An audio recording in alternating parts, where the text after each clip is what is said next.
if you've had an opportunity to watch some of our reviews, you will see that we unveiled a rating called the Golden Popcorn last year before we introduced our rating system.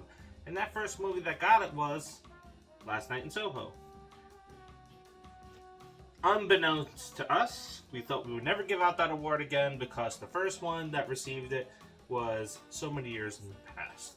But everything, everywhere, all at once this year got the Golden Popcorn. So what's the third one? Welcome to another episode of the Popcorn Confessional. And this is Dave from Nerdbox, and I am accompanied by my wife Jen, also from Nerdbox. And on this episode, during the 31 days of Halloween, we are talking about Secret Window. So fire up that Jiffy Pop and meet us in the booth.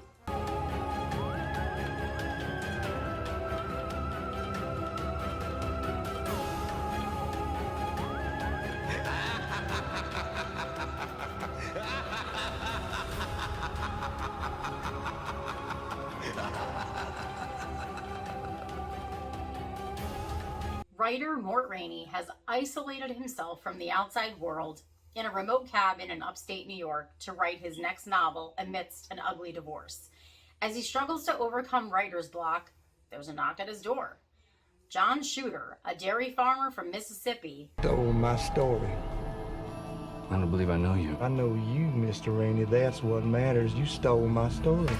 claims Rainey has stolen his story and he needs to set things right, especially the ending, or he will burn everything in Rainey's life to the ground. So like I said, this movie would get the rating of Golden Popcorn if it came out today. And one of the reasons being is because when it did come out back in the day, I had written a novel, self-published it, and was distributing it. But life comes a knocking and you have to put some of those things aside. But for a writer, those characters tend to haunt you. And watching this movie, it's like, oh my god, wow. It's like I'm seeing my own nightmare on screen. So now, Secret Window is a slow burn thriller where we have two narratives intertwining with each other. On one hand, we have Mort Rainey, who is still in a state of mental shock from the fallout of his marriage due to his wife's affair. And on the other hand, we have to contend with a psychopath who's not afraid to make himself heard, whether it be with a screwdriver, an axe, or a matchbook. Now, during the course of this film, the brilliance of Johnny Depp's performance, we get to see him slowly chip away at his own mental state in the performance. And everyone in this film was on another level in their roles. So much so that I hate Timothy Hutton to this day. If he's on screen, I hate him. I just don't want nothing to do with that guy. He's not lying. Nope. Anytime he sees him, and not that he hasn't watched other things with him in it, he does, but he always has to be like, I hate that guy. Yep. What was that one movie that we seen that came out after this with the general's daughter? Oh, yeah. He was in it, and it's like, that is the bad guy. And he was, because he just plays the role of being an asshole so good that I forever hate him based on this. So bravo to his performance in this film. Well, and you know what the thing is, like, I don't think he was innocent in this movie, right? Oh, no. He knew she was married, and he knew how lonely she was and the fact that she was dealing with the loss of a baby, and I feel like he played on that. I really feel like he played on her emotions to get her to have the affair. I do. I don't think that she would have done it if he hadn't have been so manipulative. Yeah. Now, going into this movie, I had always been kind of lukewarm on Johnny Depp. You know, I like some of his films. Then there's Crybaby, and I was like, Shut up. Crybaby's an excellent movie. Okay. But this is the film that sold me on him and has made him #1 in my book. Because his performance was brilliant. Yeah, everything about him in this movie was brilliant. And not only was it like a slow burn thriller, but it was also a psychological thriller, which I love. Absolutely love psychological thriller movies. Like I said before, I took psychology courses for fun in high school. So I love anything that has to do with what's going on in someone's mind. Now, for me, this gets the Golden Popcorn because it's you know, as being a writer, I got to see my own nightmares play out on the screen. So I was like, oh my god. And I mean, it has a really great cast as far as the lineup goes. Obviously, Johnny Depp, and then you have Maria Bello, and John Turturro as John Shooter was just blew my mind. I mean, I love him anyway. I think he's really great. But in this movie, yeah, he was spot on. And then, of course, you have Timothy Hutton. Yeah. Now, the director of this is David Co-op. Yep. Awesome job, David. So, he has done Stir of Echoes, he has done Ghost Town, and then he's done Premium Rush. Now, I never asked you, but would this have gotten a golden popcorn from you? Because the other two movies we both were in agreement of. Yeah, I think it would have. Definitely. I mean, first of all, they took a short story from Stephen King, which I absolutely love.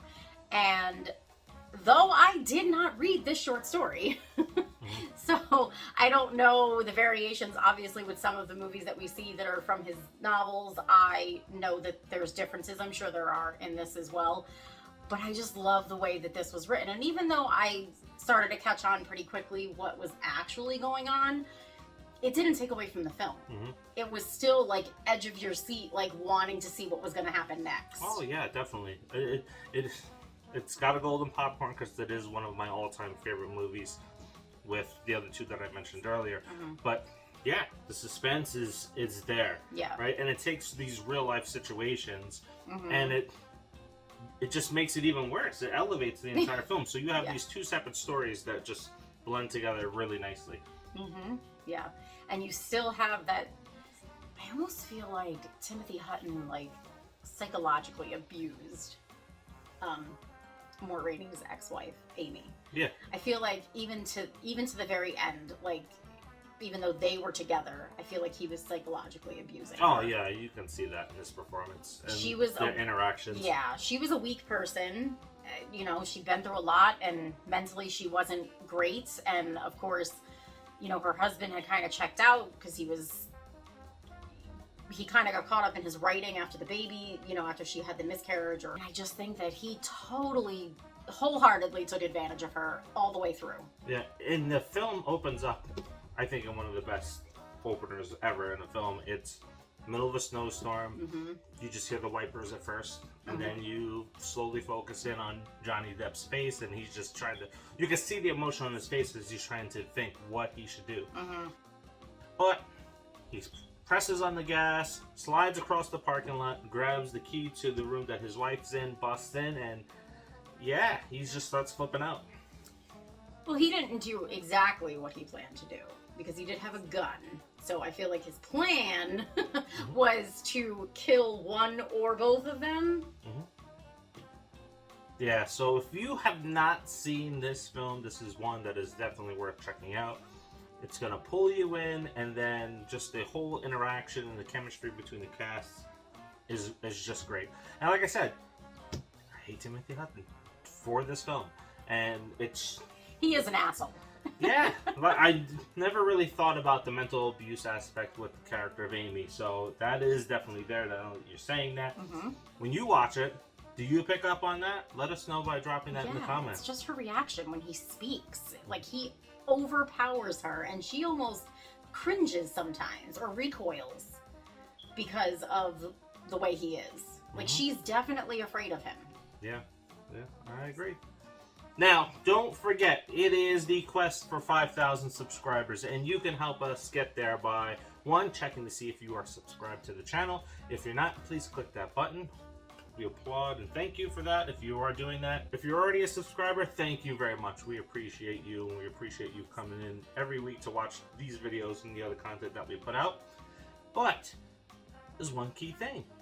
Hit a like, drop a comment, let us know if you like the film, and help expand the audience that gets to see this, because that allows us to expand the amount of people that watch our shows, and it helps us support independent filmmakers that are out there. Yeah, and also with it being the 31 Days of Halloween, if you have any suggestions for us to watch and we haven't seen it, it could make our list for next year. Yeah, definitely. Let us know what you're watching this Halloween by putting that in the comments. We appreciate it, because we'll take a look at it. And we're going to have some extra time this October, so we'll may be able to fit it in. Now, for Secret Window, we're filming this ahead of time, so we'll drop in the comments and in the description on where you can find this. If you can't find it anywhere, hell, go out there and buy it. And until tomorrow on 31 Days of Halloween, see ya. See ya.